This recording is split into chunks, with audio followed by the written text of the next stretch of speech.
Bon dia i benvinguts a la Prop Teu. Què està passant a l'agricultura? Quines són les queixes dels pagesos i per què estan fent aquestes tractorades? En parlem avui amb Dolors Roca, una pagesa que compartirà amb nosaltres les inquietuds d'aquest col·lectiu.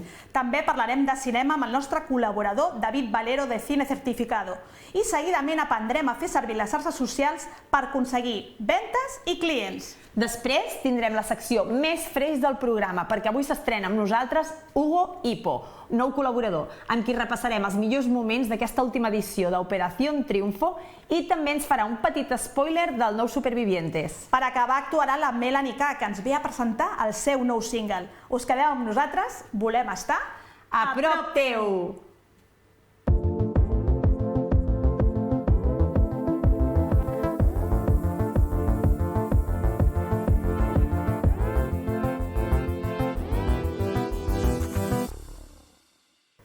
Després de diverses setmanes de mobilitzacions i diferents reunions amb la Generalitat, la plataforma pagesa s'ha trobat amb el conseller d'Acció Climàtica, David Mascort.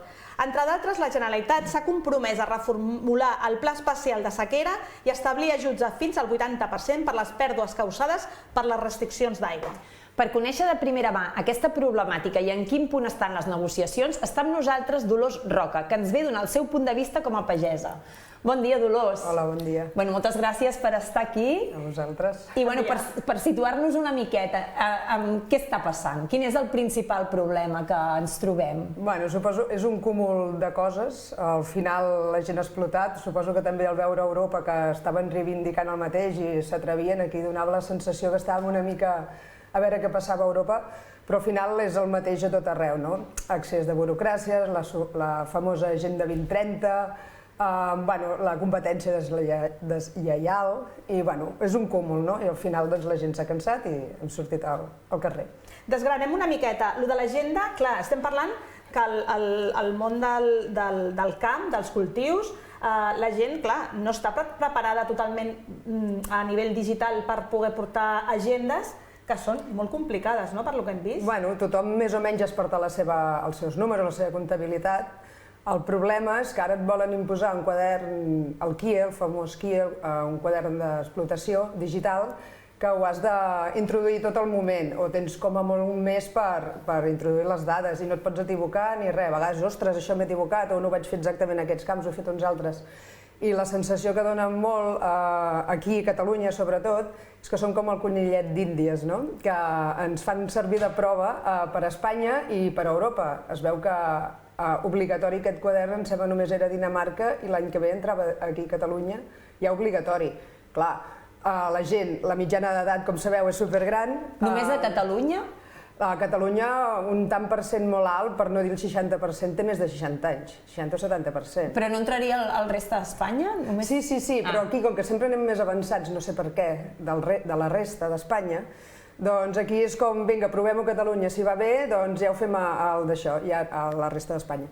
Llavors, la gent s'ha queixat perquè sempre hem de ser nosaltres els primers aquí a Catalunya. Estem bastant farts que ens facin servir d'això, de conillets d'Índia. Clar, jo l'altre dia sentia un pagès que deia que al final estic treballant moltes hores al camp i a sobre he de tenir 3 o 4 gestors, jo no sé la barbaritat que va dir, perquè a nivell de burocràcia us comportava molta feina. Sí, clar, el que passa que no estem habituats a fer-ho, això és el problema, que a part de que hi ha gent gran, gent jove, per exemple, jo que em dedico a la vinya i a la fruita dolça, a la vinya, el nou quadern, el nou registre vitícola, abans anaves a l'oficina comarcal, et feien els tràmits i ja està. I clar, molta gent gran estava acostumada allà que et feien això i era gratis, era l'oficina comarcal d'agricultura i cap problema.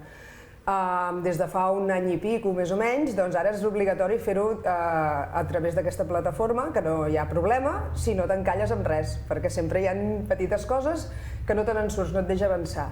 Clar, aquestes coses les fem un cop l'any, per demanar permís d'arrencada, de plantada, a les vinyes. Si ho fas una vegada i et surt tot bé, doncs mira, potser l'any que ve no te'n recordes ja ni com va.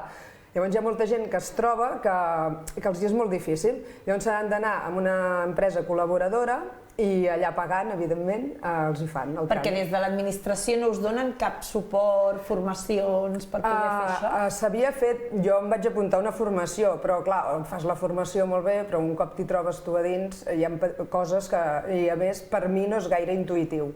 Llavors et quedes encallat a vegades, fins i tot a mi m'ha passat personalment, dic, comences a fer casa, ostres, i et quedes encallat en un lloc, no avances, ostres, tinc feina, que haig d'anar a fer una altra cosa, ho deixes estar. Bueno, com la meitat dels tràmits que ens fan fer actualment, imagina't amb gent que no... Cada cop que has de fer un registre d'algú... Ja, la gent que no està habituada, què fas? Doncs al final et canses, te'n vas a buscar algú que t'ajudi i fins i tot, això que et deia, em vaig quedar encallada en un lloc, dic, ostres, com pot ser? El meu tècnic de l'ADB de la cooperativa La Granada, de la vinya, també ens vam quedar encallats. I al final era, l'endemà, truca a Agricultura, truca a Barcelona, hi ha no sé quants funcionaris, un et passa a l'altre, no s'hi posa ningú et soluciona res, els informàtics estan treballant, els informàtics, fins que un dia descobrim que hi havia un telèfon fixe posat i havia de ser un mòbil, no?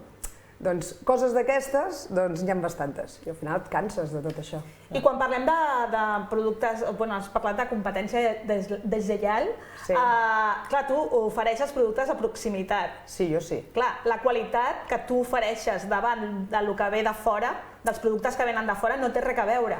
Home, jo sé tot el procés, nosaltres fem producció integrada en fruita, que fas tractaments autoritzats i si convenen els fas, si no, no.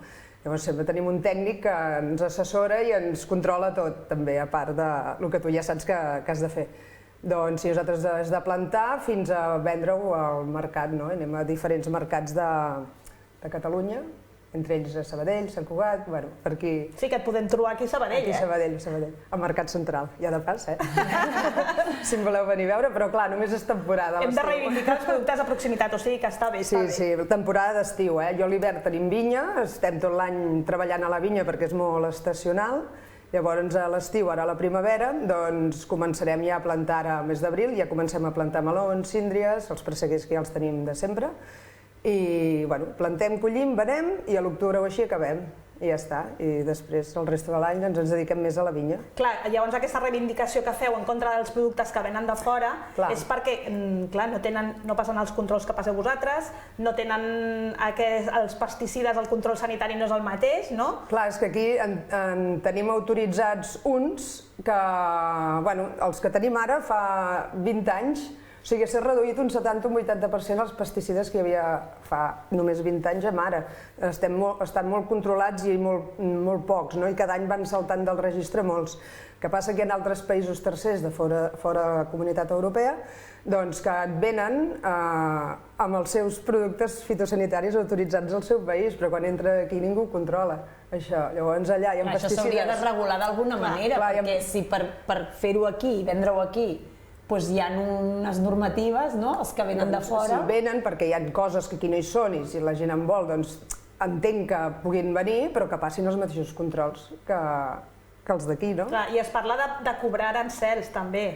S'hauria de fer, no? Les coses de fora de la comunitat... El que passa que són pactes de països, en països tercers, tu em deixes això, tu et deixaràs... Clar, això ja contem coses que estan fora de la nostra missió. Jo ara pensava en el teu dia a dia, clar, t'ocupes del tema de fer, de les vinyes, del cultiu i tot. T'ocupes d'anar al mercat, de vendre-ho. O sigui, al final fas 10 feines, vull dir, faries feines... Sí, al final dius, pagès en general. Fas de tot.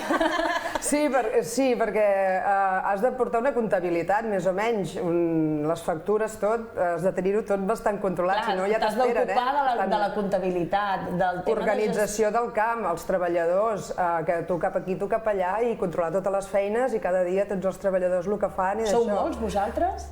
Estem el meu home i jo, però ell és el que ha vingut de fora, vull dir, que pagesa sóc jo, no? Ell també ara, però perquè al final s'ha quedat a casa. Fins fa poc hi havia també mon pare, però ara ja no, i llavors ara mateix tinc 3 treballadors fixes.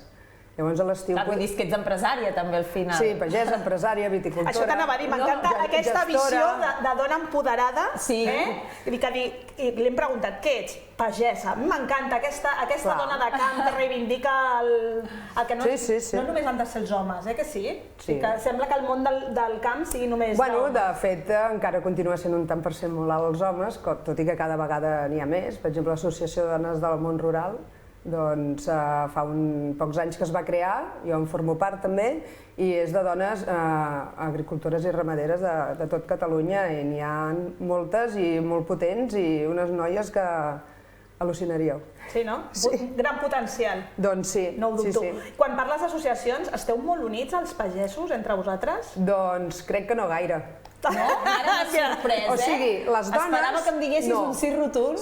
Almenys la meva zona, la del Penedès, de vinya, doncs sempre tothom va una mica per lliure, diguem, no? Sí, però costa molt unir la gent i que tothom vagi... Són gent molt reservada, poder, molt seus. Sí, i abans ho era més. Ara els joves potser no tant, i crec que els que encara, les generacions que ara tenen 20 anys, doncs aquests encara aniran més units. Cada vegada sembla que més, però la sensació nostra, a vegades parlem... Això t'anava a dir, perquè jo l'altre dia que venia darrere dels tractors, em va agafar la tractorada a la Diagonal, i vaig veure molta cohesió, molta unió entre la gent. Anaven parlant uns dels altres i fent-se força, no sé, vaig veure...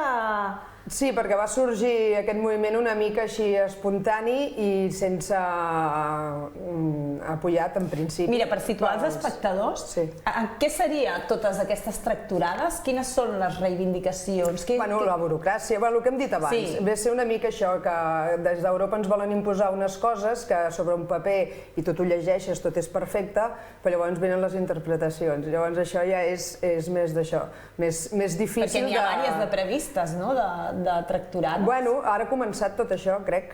Ha començat i a partir d'aquí, doncs, bueno, tenim grups comarcals i és... Que aneu per WhatsApp? Sí, bastant. Llavors és el grup comarcal, el grup de la província, el grup de no sé què. Clar, tothom diu la seva allà i és una mica que n'hi ha uns que tot el dia xerren, n'hi ha altres que no diuen mai res, esperant a veure què passa. Clar, també hem sentit a les notícies que no us sentiu identificats moltes vegades amb els sindicats, no? No. Jo no soc de cap sindicat, no soc de res, però entenc que els sindicats són els que tenen contacte directe amb l'administració, nosaltres no, i moltes vegades són un mal necessari, no?, que diuen. El que no m'ha agradat gens a mi ara és que la plataforma aquesta ha sortit així espontània, la gent també veure què passava a Europa i al final sortim. Els sindicats, com que a Espanya això s'ha abanderat una mica de la ultradreta i la dreta, i aquí a Catalunya no ha sigut així, aquí no. Doncs estaven una mica esperant a veure què passava als sindicats i ens van com mig abandonar una mica el dia 6. Al veure que tanta gent s'hi sumava, que ells mai han aconseguit reunir tanta gent pel mateix, doncs llavors s'hi han sumat. Llavors són els que han acabat parlant amb l'administració, cosa que a la majoria de gent no els ha agradat, perquè vosaltres que us veu sumar a última hora, que en principi... I que heu tingut molt temps, no?, abans per fer feina? Ja fan coses, el que passa que estan agafats per l'administració perquè cobren normal, no? Si tu demanes una subvenció te la donen, no? O no, però bueno, que estan una mica lligats també i acaben fent... Bueno, no sé, és tot molt complicat això del sindicat. Jo no sóc de cap, ni ho vull ser, jo vaig per lliure, però si ens hem d'unir tots, doncs jo m'uneixo també. Clar, perquè l'objectiu que teníeu ara és reivindicar totes aquestes necessitats que té el camp. A part és que això repercuteix després a l'usuari. Sí. Bueno, és que clar, són els primers de la cadena o els últims a l'hora del tema més financer, poder. Home, a nivell de sector primari són els primers. Si ells no treballen, nosaltres no mengem. Són els primers de la cadena, però clar, a l'hora del reparto econòmic són els últims. Per això jo faig venda directa, perquè a casa meva, per exemple, el meu pare i la meva mare van començar quan van comprar unes terres, hi havia presseguers, ostres, què fem amb aquests presseguers, que no ho hem fet mai. I la meva mare té una tieta aquí a Sabadell, té cosines, parents aquí, i va dir, per què no veniu aquí al Mercat Central, que és un mercat molt gran, no sé què. I van començar venint així, no? Llavors van plantar melons, van plantar coses i llavors... Així ens ha començat la vostra història? Sí, així va començar. Llavors, sempre hem fet venda directa i hem anat sobrevivint, hem viscut bé. Heu tingut una mica més de marge perquè no hi havia un intermediari.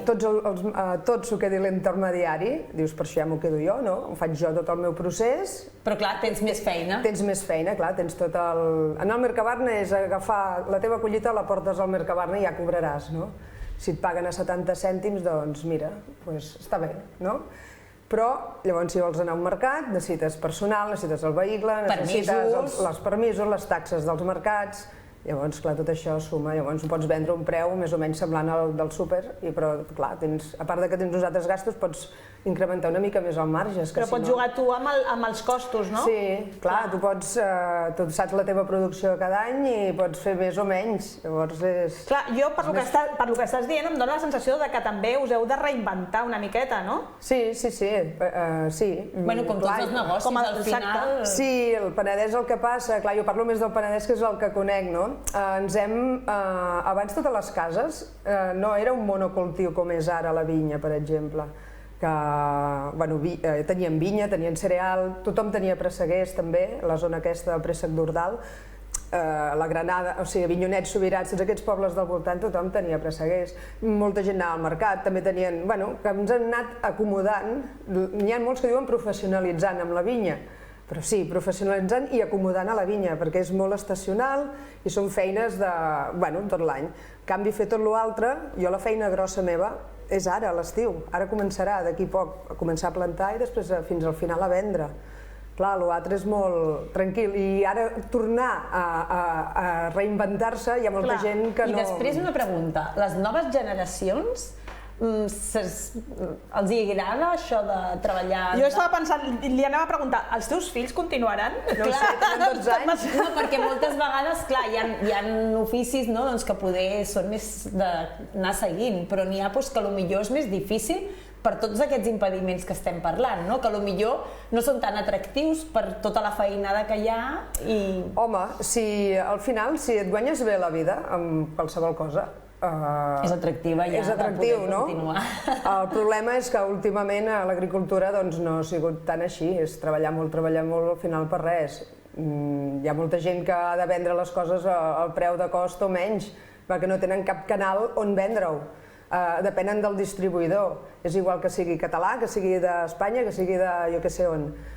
Tu, si vols vendre en una cadena de supermercats, t'exigeixen uns mínims de producció. A vegades no arribes, llavors què fas? Llavors ja no t'ho volen perquè no arribes. Sí, de fora molt maco. Ja estàs supeditat. Sí, i llavors també és difícil. Per això ja últimament s'està intentant fer més coses així de proximitat, més venda directa i... Clar, i això després també li sumem el problema de despoblació, que la gent jove al camp no és un reclam perquè no poden guanyar diners, no poden viure, llavors clar, els pobles, els camps, les nostres vinyes es queden sense cultivar, no? No, ja vindran els de les plaques solars. També és veritat. No, és que passarà això. El Penedès està molt a prop de l'àrea metropolitana i si la gent no es guanya la vida amb les seves terres i et ve un et diu, et dono tant per hectàrea o et compro la terra per un preu més alt del que va ara, et diran, aquí ho tens. Tant els hi fotrà. Però a nivell de salvem el planeta i d'ecologisme, jo no sé fins a quin punt això ens fa també mal per una altra banda. Si no et guanyes la vida amb el que fas, la gent s'ho vendrà. Hi haurà que no... Però com tots els negocis, vull dir, si tu tens un negoci i t'ofereixen el doble per una altra cosa, doncs, t'ho planteges. T'ho planteges, o no tot, o combinar-ho, no ho sé, però si la cosa continua... Clar, jo en el fons no em puc queixar massa, perquè sempre ens hem anat espavilant i anar fent coses, els que no han tingut tanta sort o visió o el que sigui, doncs s'han quedat una mica més enrere i ara és difícil. Clar, però l'important és el que esteu fent, que esteu agafant força també entre vosaltres, encara que sigui d'una manera esporàdica, però això diu que la gent quan s'uneix s'arriba més lluny. Home, i tant. La unió fa la força. Jo tinc l'esperança de totes aquestes coses, sobretot el de la burocràcia, que és que a vegades et fan passar... uns controls, això els de la ramaderia, aquests us ho podrien explicar. Clar, és que comentàvem, sumem també els problemes de sequera, clar, és que aquí hi ha molts problemes que s'han conjugat amb... Com pots reduir l'aigua d'una granja? Com li expliques tu a una vaca que no pots beure tanta aigua? Per netejar-la, per menjar, necessiten l'aigua que necessiten, no els hi pots reduir. Sí que la pots estalviar tu a casa d'alguna manera, però en una granja, jo crec que ja ho fan bé els que tenen granja, ja estan estalviant tot el que poden, però ostres, com pots, no sé, a la meitat, per què diuen? Doncs bueno, Dolors, seguiríem parlant molta estona perquè, bueno... Sí, perquè hi ha tema i hi ha per comentar moltes coses. I a més que jo xerro molt. Ja ens agrada, ja ens agrada. Jo només li dic que des de la nostra perspectiva li donem molta força, estem amb vosaltres i que us necessitem, eh? Sí, jo I a veure si pots tornar d'aquí un temps amb noves... Amb bones notícies. Amb bones notícies, això. A veure... Doncs què fem? Anem a la publicitat una estoneta? Anem a publicitat i tornem amb les seccions.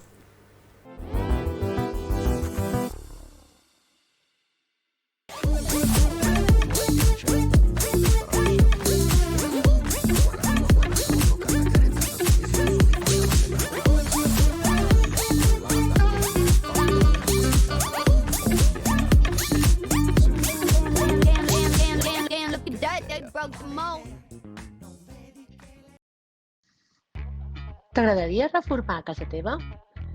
A Intimum Estudi fem realitat els teus somnis, ja que comptem amb més de 20 anys de trajectòria com a professionals de l'interiorisme i arquitectura.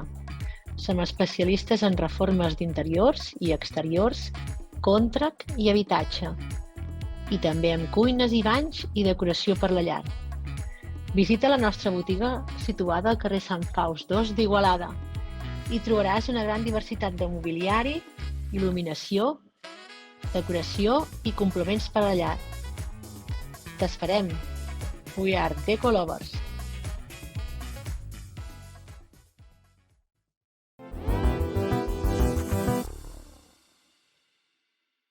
Quan parlem de cinema, com sabeu, contem sempre amb David Valero de Cine Certificado, un expert que ens porta el millor del cinema en aquest moment. Bon dia, benvingut a la prop teu, David. Bon dia, Cuca. Gràcies. Una altra vegada, aquí a recomanar-nos què? Avui què ens portes? Bueno, avui, per començar, portaré el que és els Premis BAFTA. Anem a parlar una miqueta ja de la carrera cap als Oscars. Això ja comença, Estem aquí ja, que a veure què passa, no? Exacte, i ja estem pràcticament aquí al davant, perquè el dia 11, si no m'equivoco, és quan tindrem ja els Oscars, i un dels passos previs per arribar sempre són els premis de l'Acadèmia Anglesa, que són els BAFTA. Són com uns pre-Òscar, no? Ja podem tantejar una miqueta cap a on anirà tots aquests premis. Correcte. Uns premis BAFTA que aquest any eren la mesura per veure com anava la carrera entre Oppenheimer i Poor Things, que semblen les dues principals favorites de cara als Oscars. Oppenheimer, l'obra de Christopher Nolan, ha sigut la gran vencedora d'aquesta edició dels BAFTA, amb 7 premis, millor pel·lícula, millor director, fins i tot millor actor... Ja ens has parlat una miqueta, d'ella? Sí. I sembla que agafa una mica més d'embranzida. Per una altra banda, Poor Things, o Pobres criatures, com s'ha dit aquí, també ha tret 5 premis també. Pobres criatures, en aquest cas, ha tingut el premi a millor actriu i les altres han sigut categories tècniques, amb la qual dona la sensació que, de moment, Oppenheimer agafa una miqueta més d'embranzida. Per una altra banda, i els 7 premis de l'Acadèmia Britànica tenen premis especials com millor pel·lícula britànica i la millor pel·lícula de parla no anglesa, que curiosament han recaigut sobre la mateixa pel·lícula, La zona d'interès. Aquesta no l'havia sentit. La vam recomanar, en l'últim programa que vam tindre la vam recomanar. És una pel·li molt dura. Però li van fer una breu passada, que sí? Em dóna la sensació que d'aquesta no hem parlat gaire. Parlem d'un cinema molt més experimental, el Jonathan Glazer, un director escocès, que ja les propostes que fa són una mica complexes de digerir per l'espectador. I aquí tampoc ens ha decebut, perquè estem parlant d'una pel·lícula on s'experimenta amb la càmera, on posem la càmera, i ens parla d'un camp de concentració nazi però no ensenyant-nos res del camp de concentració, sinó el que ens explica és el dia a dia del general i la seva família que governen aquest camp nazi. Molt recomanable també, encara que crec que tindrà menys opcions de cara als Oscars. Sí, per què? Com he dit, és una obra molt experimental, ara és un tema que és una mica sensible, també amb la guerra de Gaza, etc. Ara això agafa vigència, no deixa de ser transversalment per tema de polèmica i jo crec que no voldran ficar-se en aquest entrellat. Hem de dir que és molt interessant tot el que opines perquè normalment encertes. Bueno, a veure si és així aquest cop. Com creus que anirà als Oscars? Anirà cap a aquestes tres o tindrem sorpreses?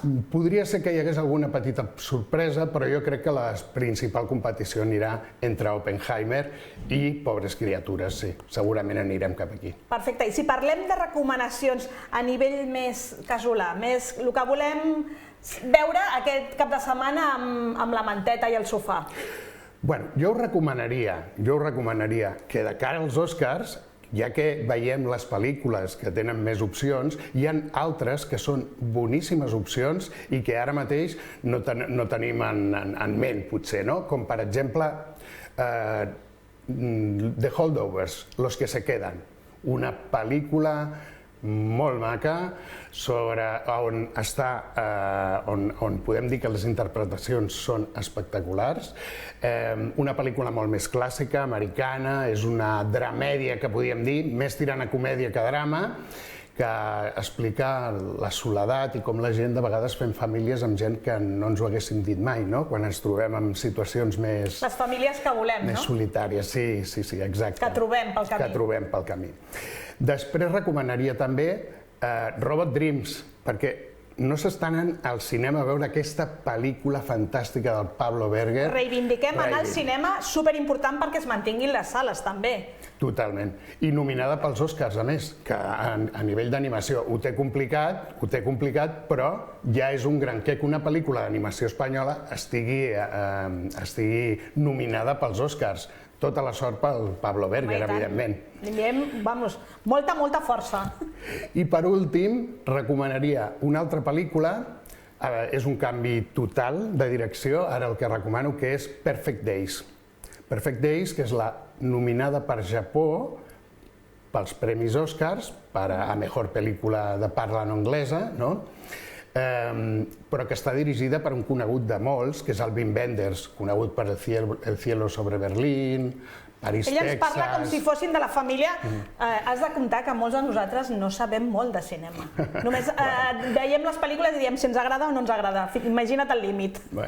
Jo crec que de cara als Oscars està bé conèixer totes aquestes pel·lícules. Potser no les coneixem i per això et convidem, perquè ens posis una miqueta al dia.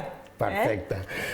I ara, si voleu, fins i tot podríem recomanar unes sèries. I tant. Totes aquestes, a part de veure-les en sales, podem trobar-les a plataformes? De moment no.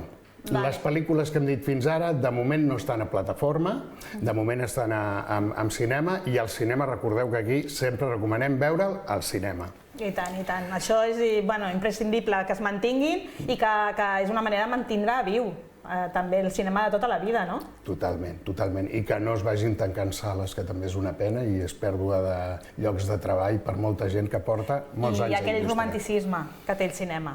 A més, l'experiència dintre del cinema és absolutament diferent a quan la veus a casa. Els riures es contagien. De vegades veus una comèdia al cinema i això és molt important. Escoltar els riures dels altres per deixar-te endur tu també. I tant. És l'experiència de l'usuari, no? Absolutament. David, i en qüestió de recomanacions, què ens portes? Recomanacions de sèries. Començarem per una sèrie que podem trobar a Netflix, Machos Alfa, que ja tenim les dues temporades, és a dir, no tenim una, sinó que tenim dues temporades d'uns 10 capítols, si no m'equivoco, cada temporada, però molt fresqueta, molt ràpida de consumir, humor espanyol, és una sèrie espanyola, però és un humor molt intel·ligent, no ens deixem despistar pel títol, Machos Alfa, perquè realment el que fa és reivindicar el lloc de la dona i ensenyar-nos com el dia a dia de qualsevol persona està plena de micromasclismes i de certs hàbits i rutines que encara no han processat que no són els correctes de cara a tindre una relació d'iguals, no? Jo vaig veure la primera temporada, em va agradar, o sigui, per lo que comentes, és un humor intel·ligent que et fa pensar, et fa analitzar una mica la part quotidiana que tenim tots i amb aquests micromasclismes. I voldria preguntar-te si hi ha molta diferència amb la segona temporada, o segueix el nivell? El nivell és igual, és el mateix. Jo fins i tot diria que la segona puja una miqueta més a l'humor, almenys a mi m'ha agradat una miqueta més. Jo crec que estan molt bé tant tots els actors, que són un elenco de categoria, tots, que dirien en castellà, no? I que estan molt, molt bé, tots ells. I jo crec que el guió i les històries representen molt bé la gran diversitat de situacions en la qual neixen tots aquests micromasclismes, no?, que diem. A mi em sorprèn molt d'aquesta sèrie cada personatge, el tipus de personalitat que desenvolupa, que és totalment... Podries trobar al teu voltant una persona que la lligaries amb cada personatge.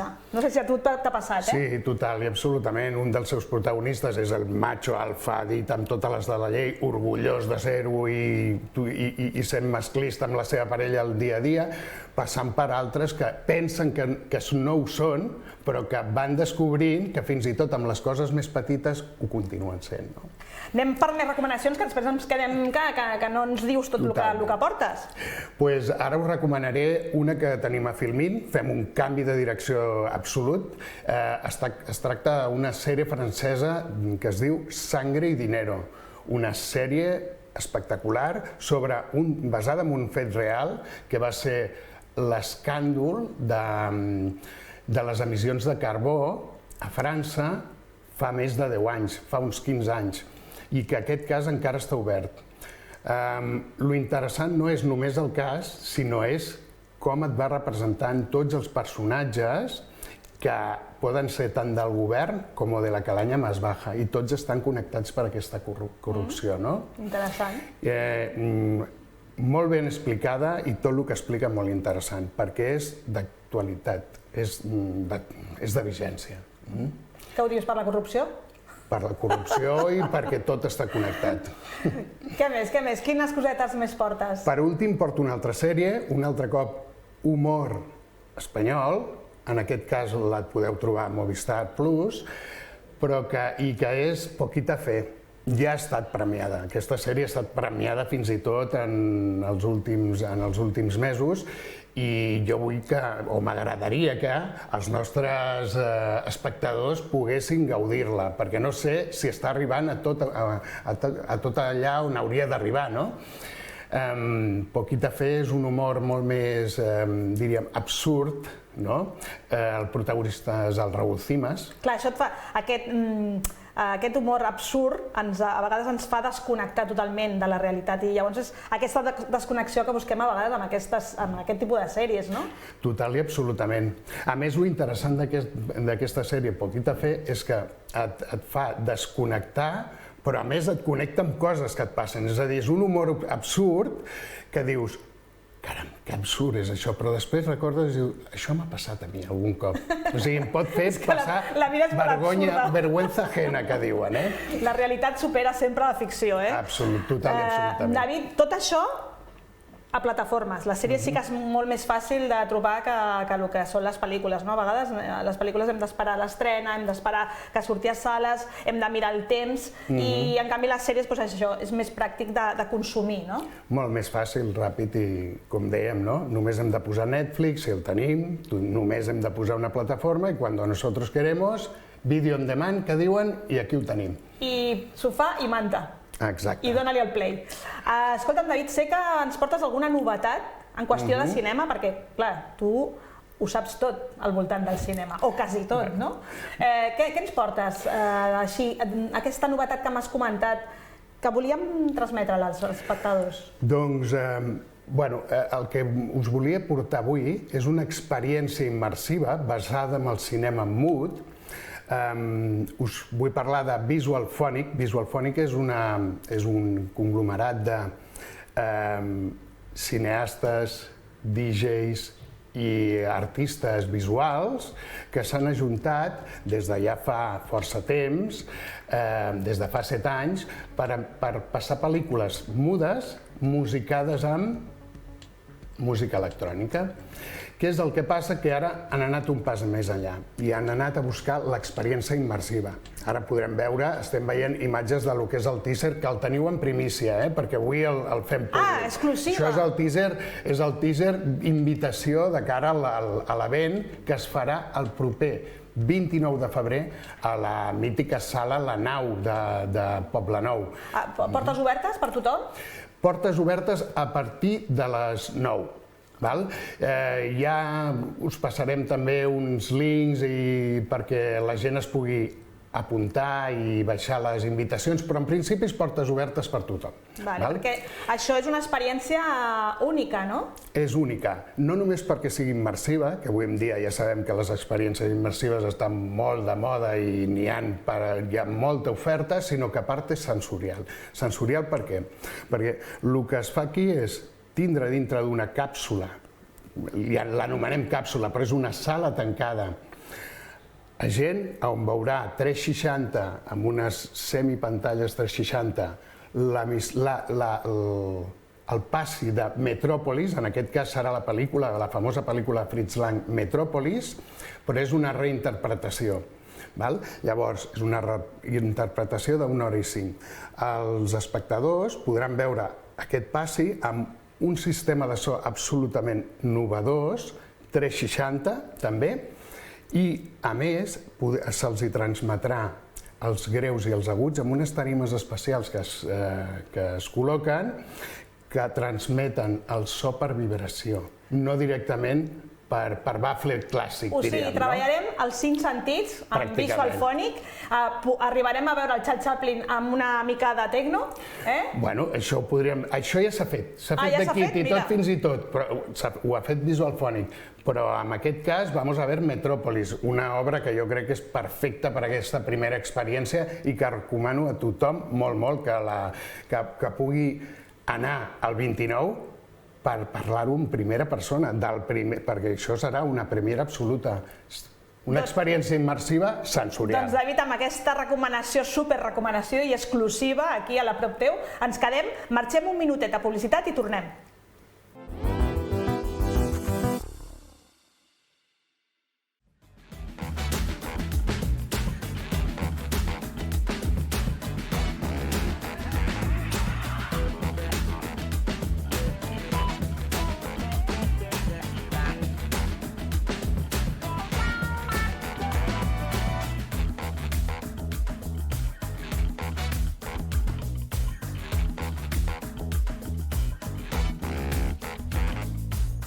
Villalbadeco.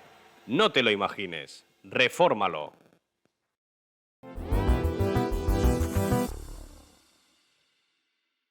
Avui la Marta i l'Helena de l'empresa Maya Studio ens venen a parlar de xarxes socials i ens explicaran què hem de fer per aconseguir més ventes. Bon dia. Bon dia. Bueno, encantades de tenir-vos aquí i que ens vingueu a donar uns quants consells. Perquè, a veure, quin paper tenen les xarxes socials en els negocis? Jo sempre dic que les xarxes socials són com un aparador. Llavors, tu pots tenir un aparador 24 hores al dia i 7 dies a la setmana amb les llums enceses, però el pots tenir a Passeig de Gràcia o el pots tenir en un carreró estret que no passa ningú. Llavors, de què depèn que el tinguis allà o el tinguis aquí? Depèn de l'ús que en facis de les xarxes socials i de l'estratègia que segueixis. Quan el teu contingut sigui millor, es viralitzi, tingui qualitat, més endavant estaràs i més ben posicionat estaràs. Llavors m'agrada dir això, que les xarxes socials han vingut per ser una mica un democratitzador de la publicitat, perquè qualsevol amb un mòbil i amb connexió a internet pot fer publicitat d'un producte i arribar molt lluny. Bueno, perquè abans, o fins fa pocs anys, qui volia fer publicitat pagava el diari, pagava a qualsevol lloc. Ara mateix, un des de casa seva podria fer-ho perfectament o es complica una mica quan es tracta de ventes? No, hi ha moltes marques. A mi m'agrada molt veure casos de gent jove que fa marques des de zero sense quasi acabar la carrera i que arriben molt lluny. Per què? Perquè tenen contingut molt bo i saben molt ràpid viralitzar. Sobretot aquesta generació que neix ara amb les xarxes socials ja saben molt bé adaptar-se al canvi de les xarxes socials i utilitzar-se molt bé. Bueno, al final és una mica mostrar la realitat o s'ha de maquillar una miqueta a l'hora de vendre? Què prefereix l'usuari, el consumidor? Doncs mira, just ara hi ha una vertent que és més propera. De fet, si et fixes al catàleg en molts catàlegs de roba online, cada vegada més hi ha fotos selfies o fotos als ascensors, contingut molt proper, perquè les marques tendeixen una mica ja, i sobretot ara que està trepitjant molt fort la intel·ligència artificial, comença a haver-hi aquesta vertent més propera. Bueno, i després el tema filtres, no? Suposo que cada cop agraden menys els filtres també, o no? Sí, al final el que li interessa a l'usuari també és veure's reflectat en ell. Llavors, si tot és tan fals i tan maquetat, no et sents identificat.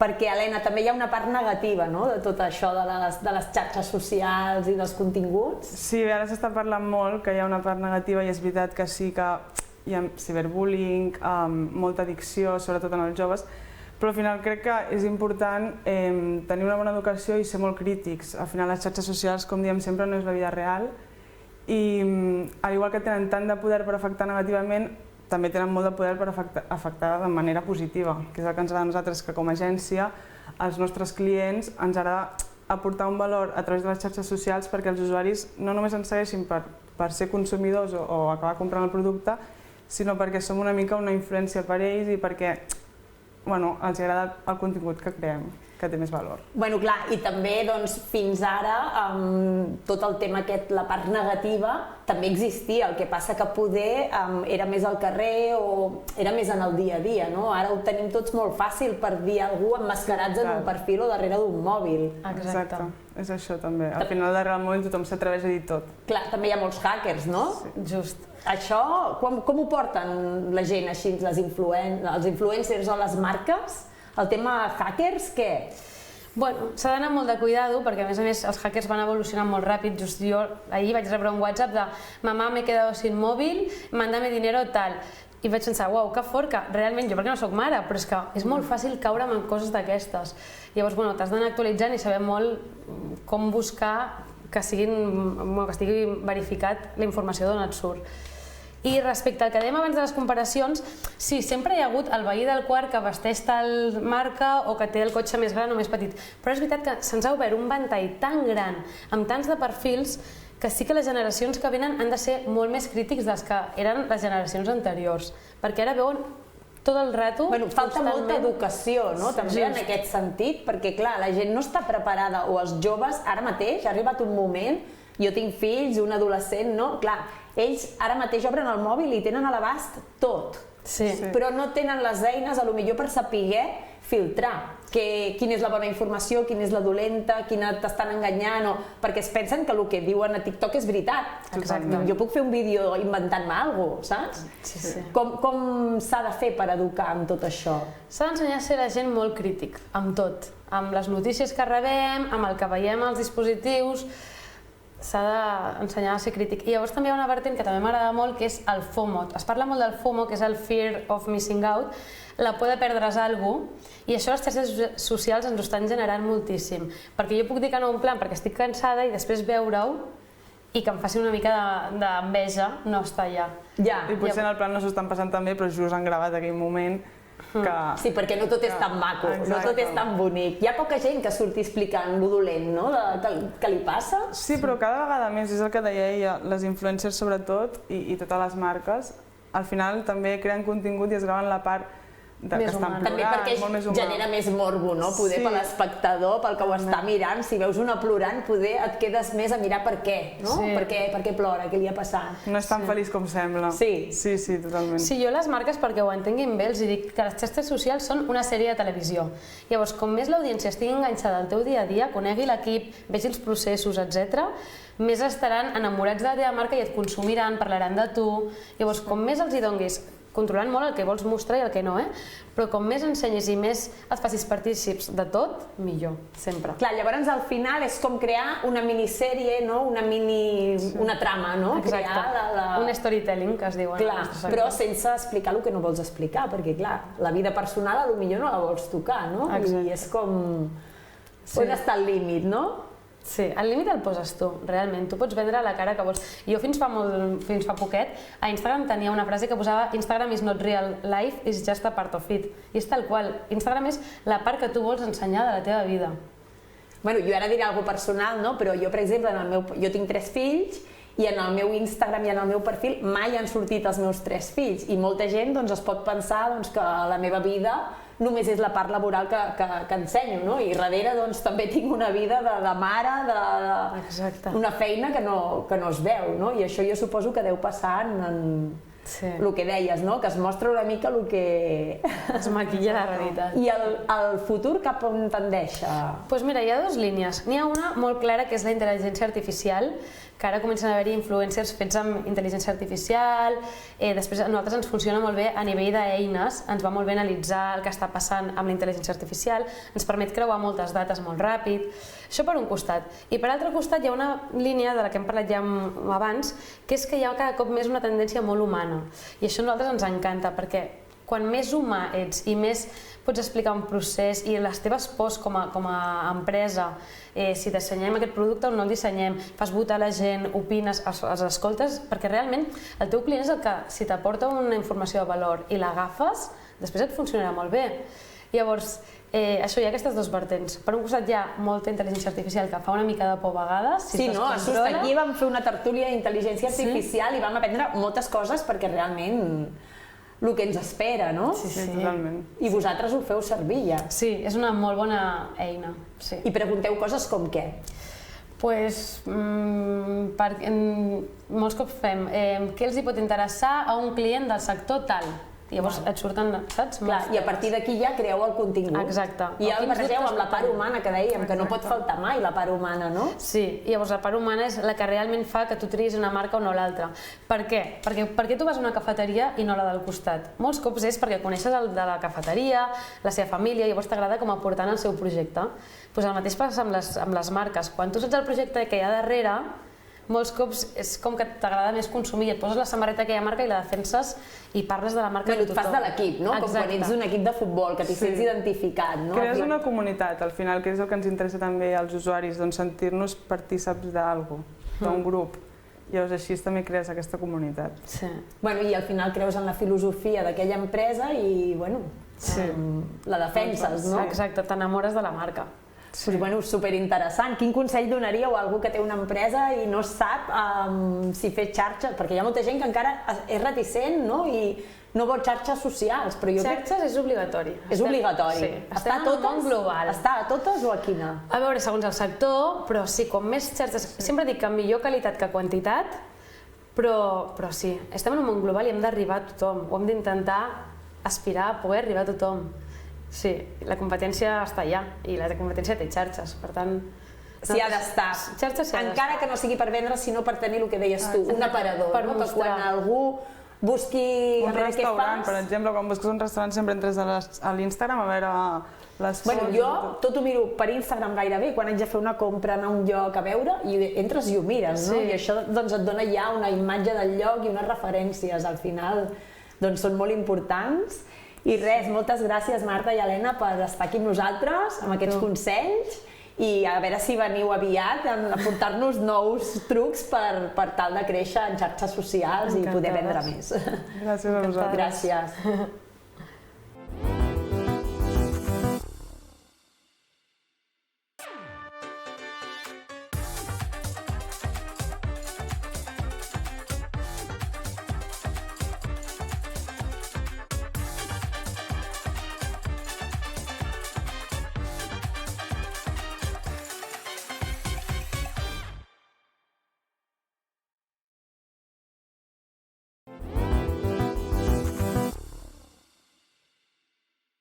I avui estrenem col·laborador al Fresh. Aquí tenim a Hugo Hippo, periodista especialitzat en premsa musical i creador de contingut. I amb només 19 anys, quina trajectòria, Hugo! No em puc queixar, jo estic molt content, molt content. Benvingut a la nosaltres que comencis aquí amb nosaltres. Estem emocionades, perquè tenim una cara nova, una cara fresca, molt natural. I jove. Moltes gràcies, jo estic molt content d'estar aquí. Breument, què has fet amb aquests 19 anys? Doncs mira, estic estudiant periodisme, m'encarrego de l'actualitat musical del Within Center, després també he treballat al diari del món, he estat reporter a Canal 4, no paro, creador de continguts, sobretot de cantants i de música, a tope. I ara, a la prop teu, que ens explicaràs tota l'actualitat dels realities, no? Sí, perquè aquesta setmana hem tingut la final d'Operació Triunfo, que ha estat, increïble, molt tensa, molta energia, i també alguns noms de supervivents, que també és important. Tenim guanyadora, que jo crec que els espectadors estan esperant, ja ho saben, però nosaltres, des de la prop teu, volem reivindicar una miqueta la figura de la Nayara. Què? La Nayara és la que havia de guanyar un percentatge 49%, o sigui, el percentatge més elevat de les noves generacions d'OT, perquè Amaya va ser amb un 46, però ella amb un 49, que és gairebé la meitat de l'audiència. Ha fet un concurs brutal, increïble, o sigui, era la perfecta guanyadora. Tu ja apostaves per ella des de la gala 0. I me'n recordo que vaig fer un vídeo als càstings d'OT que vaig dir els meus preferits dels càstings, i sortia la Nayara. Imagina't. Sí. O sigui que la teva quiniela ha sortit més o menys? Jo estic molt content i els finalistes eren els que havien de ser, perquè OT al final és un concurs de música, però també és molt important el reality, perquè bones veus hi ha a tots llocs, però s'ha de trobar concursants que enganxi l'espectador, i aquests 6 eren els 6 finalistes perfectes. Sobretot aquesta edició que ha sigut una novetat a plataformes, llavors ha sigut molt comentat a xarxes.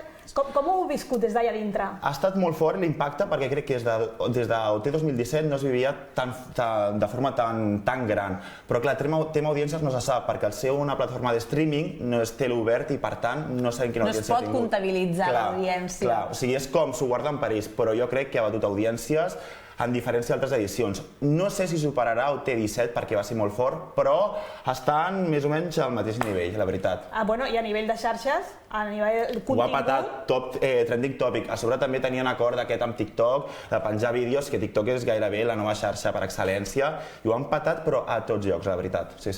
Llavors es preveu que pròximes edicions ja tot tirarà cap a aquestes plataformes, no només d'OT, sinó de pròxims realities. Jo crec que sí, perquè al final la tele obert el que està passant com que està baixant una mica d'audiències, però jo crec que si el producte és bo, jo crec que si OT també el fessin a la televisió oberta igualment tindrà bona audiència, perquè és un concurs que enganxa els joves i enganxa qualsevol tipus d'audiència. I a part s'ha viscut molt des del tema públic, el tema ha tornat l'efecte fan. Sí, superimportant, i sobretot les noves generacions, perquè és veritat que OT1, els joves sí que tenien com aquests referents d'Operació Triunfo, però va haver tot aquest espai que no tenien concursos musicals i va arribar OT 17 que va generar aquest fenomen fan. I per tant, tant el 17, el 18, el 20 i el 23, un altre cop, perquè el temps d'espai entre edició va molt bé perquè es creen aquestes ganes de tenir nous concursants i noves figures musicals. Jo recordo quan jo era jove, molt jove, tenia el meu ídol, no? Seguies algun cantant. Tot això s'havia perdut en aquests últims anys. I ara ha tornat aquest fenomen, no? I és molt maco veure els joves superemocionats que després tu et fas grans i penses i dius, mare meva, jo estava boig perseguint aquests cantants, però la il·lusió amb la que es viu és molt maca i molt tendra. I si parlem de lo que ha sigut l'última edició, o sigui, el dilluns que es va guanyar la Nayara, la gent estava expectant la final. Perquè, clar, se sabia que guanyaria la Nayara, però, clar, teníem com... Per què se sabia? Perquè ha fet un concurs brutal des del principi. Sempre favorita, mai nominada. Però clar, després pot ser, fas un concurs molt bo, però no agrades a la gent. Però és una persona especial, té com aquest carisma necessari per guanyar. I crec que és una figura molt diferent i amb identitat pròpia, que és l'important d'un concursant d'Operació Triunfo, que tingui identitat i es diferenciï de tots els altres. Tu has estat per allà, no? Jo sí, jo vaig estar pel plató, també he anat a la roda de premsa i vaig conèixer també els profes i entrevistes amb els profes. L'Abril Zamora és una persona preciosa per dins i per fora. Ha fet un treball d'interpretació amb els alumnes i amb els concursants. Bueno, al final han sabut fer un bon equip. Sí, molt bon equip, molt bon equip. Aquí hi ha hagut un bon càsting. Sí, molt bon càsting. Un equip freix, queda't amb això. Un equip freix, I la Xeneo també, que va començar una miqueta fluixeta i... La gent, a vosaltres us ha agradat? A mi m'ha agradat. A mi també, perquè al principi deien la Xeneo no sé què, però jo crec que ha fet un glow-up molt gran i a mi com a presentadora m'ha agradat molt. Clar, és que era la seva primera experiència així a nivell... Havia estat de jurat, a tocar la més sona, però clar, és molt diferent estar de jurat. Era un paper més secundari. Clar, estàs asseguda parlant, però clar, estàs tu dirigint com a tal el programa. Jo crec que és una tasca superdifícil. I alguna anècdota? Has viscut alguna cosa així especial? Bueno, potser... Clar, jo no sabia qui era l'Avui, que no la coneixia. I per tant, jo me'n recordo de trobar-me al backstage, a la roda de premsa, i me la vaig trobar i es va quedar com una cara així com recta, i jo... Qui és aquesta persona? Perquè imposa molt en persona. Té una personalitat tan forta que imposa. Sí, sí. I Hugo, què opines del nou Supervivientes? El càsting no sé si m'acaba d'agradar, Jo crec que s'han de buscar com perfils que atraïn més perquè tenim a Javier Hungría, però al final no és personatge principal, és com l'ex de, conegut de, cosí de, i aquests personatges... Bueno, és que jo crec que aquesta cadena i els concursos que està fent ara sempre van a parar amb això, no? Personatges que hi tenen un parentesc amb l'important, però com a figura, poder per això Gran Hermano Duo no ha acabat d'encaixar. Jo crec que s'hauria de buscar el personatge principal i no el cosí de, el germà de, l'exparella de... I per tant, sí que o anònims del tot. O anònims, perquè anònims a mi m'encanta, perquè no els coneixies i els coneixies del programa. Clar, i els anònims al final creen aquesta intriga de conèixer la persona i... Bueno, que no saps el que passarà. I que és una cara nova, vull dir que a tots ens agrada... Per exemple, protagonista es deia que potser la Carmen Borrego, però clar, el caché de la Carmen Borrego que ha de tenir per anar al programa... Quan ho vaig veure em vaig quedar una mica així com dient volen trencar molt amb el que ha anat, És que és molt fort. També han agafat a l'alcalde... Bueno, que ja estem cansats, també, de les Campos, poder. Bueno, clar, és que no paren. Sobretot ara el nou reality, el de Salome, que també sortia la Terelu, que li diuen Terelu. Ah, sí. Ara ja no és Terelu, és la Terelu de les Campos. Bueno, igual és que ha d'anar canviant alguna coseta. S'ha de renovar. Sempre la mateixa. Doncs Hugo, vindràs més dies? Jo encantat de venir a explicar novetats, explicar l'actualitat i superbé. T'esperem, ens ho hem passat superbé amb tu, M'ha passat volant. Supercurt. Sí, o sigui que aquí, al pròxim a prop teu, t'esperem. Perfecte. I que ens portis moltes novetats. Jo estaré novetats i bombazos, buscaré bombazos. Això. Lali, anem a l'actuació musical? Anem a l'actuació musical, que avui tenim amb Melanie K, que ens vindrà a presentar el seu nou single.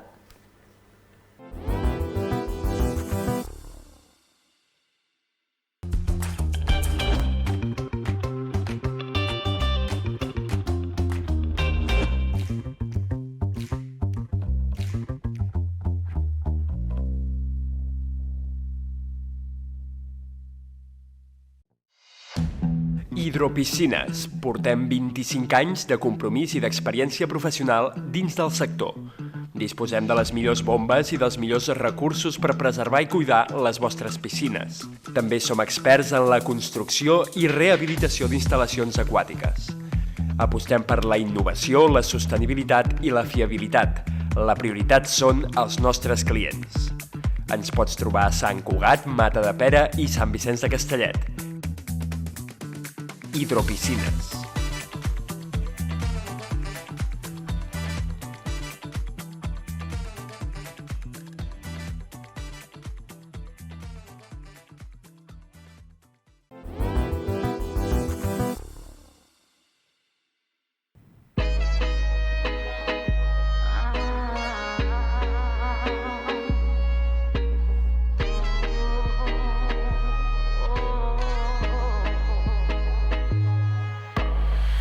Que te cuente de este tramo en mi camino, una historia real que empezó en lo clandestino. No paraba de mirarme con su sonrisa coqueta, me acercaba a él mientras me hacía la discreta. Mírame, escucha bien lo que te digo, quiero tu boquita por debajo de mi ombligo. Entre cafés y tés se entrelazaban las miradas, un amor que florece entre carpetas y jornadas. No puedo reprimir este lado salvaje, vete quitando el traje. Vamos a hacerlo lo oscuro, contra más años, más experiencia. Y es que me encantan los hombres bien maduros. Melanie K.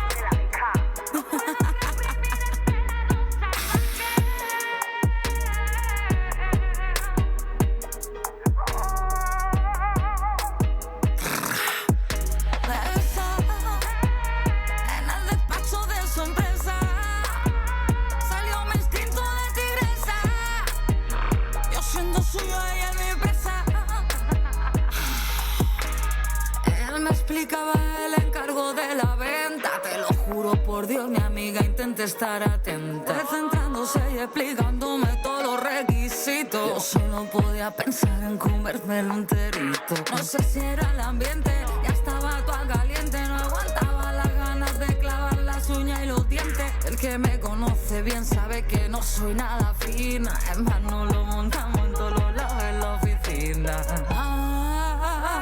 No puedo reprimir este lado salvaje, vete quitando el traje. Vamos a hacerlo lo oscuro, contra más años, más experiencia. Y es que me encantan los hombres bien maduros. Debes saber, en el despacho de su empresa salió mi instinto de tigresa.